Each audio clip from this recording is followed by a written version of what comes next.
Welcome back to ATL Day Ones. I'm Tenitra. That is Jarvis, and we appreciate you guys pulling up to the show each and every day. Appreciate you guys downloading this podcast wherever you get your podcast and continuing to give us 5-star reviews. You guys have been amazing with that, and still rocking with us on YouTube as well, getting this whole Locked On Sports Atlanta network almost to 3,000 subscribers. So keep it coming. Tell a friend. We appreciate you, and we will continue to bring you this great content, just like the Braves are convinced and confident that Austin Riley will keep being great for them as well. So on Sunday, we saw Austin Riley, of course, Jarvis, make history with having 26 multi-hit games in the month of July, breaking Hank Aaron's record. And then we saw the Braves make history on Monday themselves with giving Riley a 10-year contract, $212 million, taking you through 2032 with an option for 2033. Three. And Wow. just really, solidifying their guy with the largest contract in franchise history. And now I'm going to ask you this question. And I know it's going to sound like Captain Obvious, but I'm going to ask it anyway. And there's a reason that I'm going to ask it like this. But let me ask you, was it the right move at the right time? You know what? I just find it interesting, right? Because you just coming off of a crazy month of July, right? Mhm. Breaking a record that's been around since 1961, Right. and it just so happened to be probably one of the greatest. Nah, let me scratch that. The greatest player of all baseball player of all time, and Hank Aaron. You break a franchise record with that, and you also break a record of a guy who, when he broke the record, and Chipper Jones, he Hmm. won a National League MVP trophy. So Yes. you kind of following like a really good path right there. And then Hmm. as soon as that's over with, you're like, oh, hey, let me go give you this another record breaking Yes. contract, and let's go ahead and put your name on that. And I think that the timing of it is very Mhm. interesting, given that you got of course Dansby Swanson waiting in the wings for his Yes. contract, and the last year of his deal, he's going to be a free agent Hmm. after the season. Then of course Max Fried, who's a guy that's proved that he is absolutely hands down, no question, your ace of this staff, being eligible Hmm. as well. So the Braves got a lot of money to put out, and they Yes. right now they're currently like 7th or 8th, top 10 in Major League Baseball as far as Hmm. from a salary standpoint. Right. And Lord knows, we've talked about at great lengths about Hmm. how the Braves are cheap. They don't want to spend no money, but it seems like those books are kind of looking really nice Oh right yeah. now as far as what's going on at Truist Park and the Battery and all the amazing amount of money that they've been getting Hmm. from from how much they've been benefiting from that. So Yeah. I think that when you think about it, initially it kind of is like, okay, all right, why are y'all doing this right now? But Mhm. in the from a global standpoint, if you just look from a 30,000-foot view, it's kind of like, okay, this kind of makes sense because y'all have financially set probably for the Sure. next 10 Yeah. years Hmm. from a revenue standpoint, with the World Series and everything like that. Hmm. Look at it from that standpoint, it kind of makes sense. Yeah, it does. And listen, you know that this move didn't start Sunday, right? You know that these No. negotiations have been in Hmm. play. And hey, that's one less player that could potentially go to arbitration because that's probably what you're going to deal with Dansby Swanson, potentially with Max Reed. You hope not, but you never know. So that's one less player to go to arbitration. And it also bridges the gap for continuity, at least for the next 5 years. Now, it's a 10-year contract, no guarantee that Austin Riley is going to stay here for 10 years or, retire a Brave or anything like that. But for 5 years, you probably have Austin Riley. You're probably going to be able to ink Max Fried, hopefully Dansby Swanson, but you already have Ronald Acuna Jr.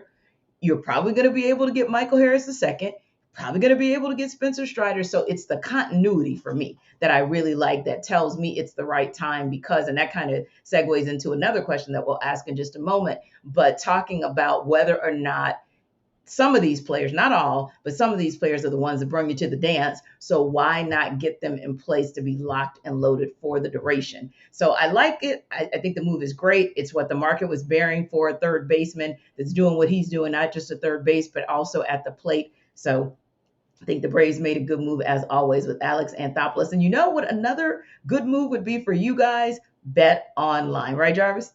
No doubt about it. Go to betonline.net and go and put a little change on whether or not the Braves going to get this NL East at the end of the year.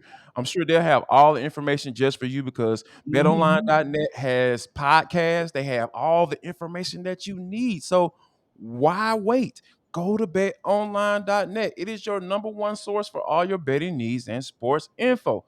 It is your Yes. continued source for all your sports wager information, including live betting, esports, and scores. So hey, you go in there for your information, and you can get the scores and all everything that you're looking for. So yeah, BetOnline is the place to be. Now you are talking about, well, I'm not necessarily into the major sports, right? Mhm.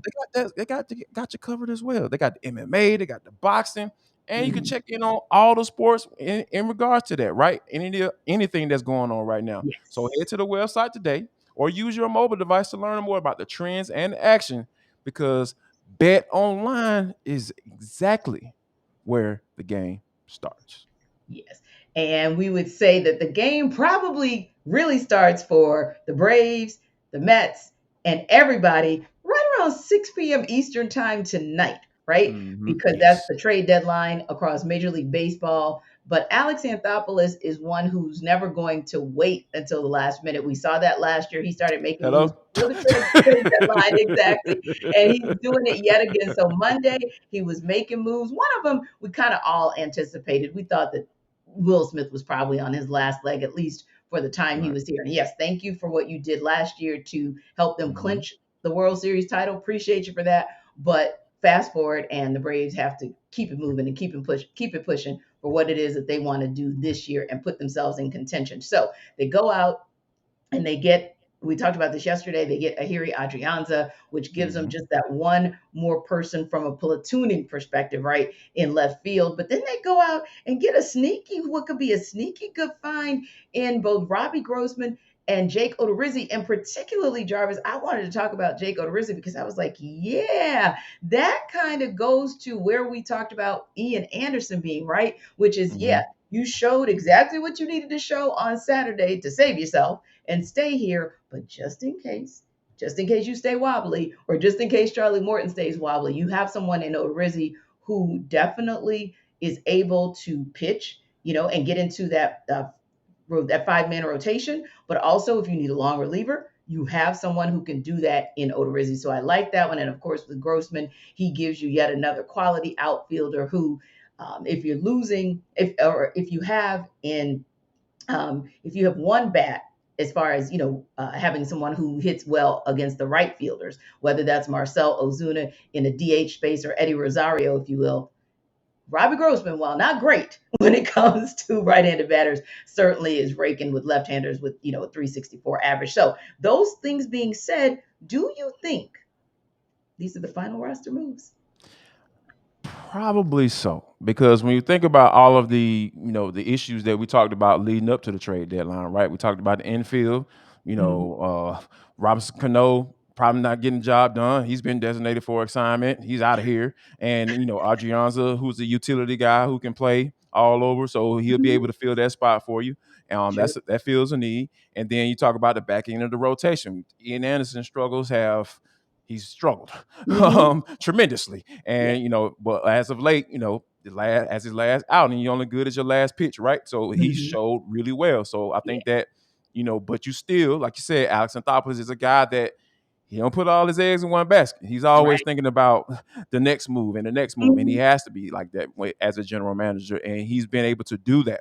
And he feels that need. So and then when you talk about that left field situation, right? It's Mhm. ugly. I'm sorry. It was ugly. And you talk about Marcelo Zuna being out there, which is not a good look, and he's struggling at the plate as well. You're not really doing what you paid him for. And Mhm. and then you got Eddie Rosario, who's is being Eddie Rosario, not the Yeah. one that was the NLCS MVP, right? Still So in I think recovery mode. that you bring in the extras just Mhm. in case, the Mhm. break in case of emergency, guys. And I think that you setting yourself up for to make a run. And I think that's Yeah. exactly what Alex Anthopoulos has done. And that's a good point because I would say, just based on what you're sharing, and I would tend to agree as well, that this seems like to me, if Double A makes another move today. I think it'll be minor. I don't think he's going to be going out there. Of course, there the only guys that were left were Ian Happ and oh my goodness, the guy that Drury.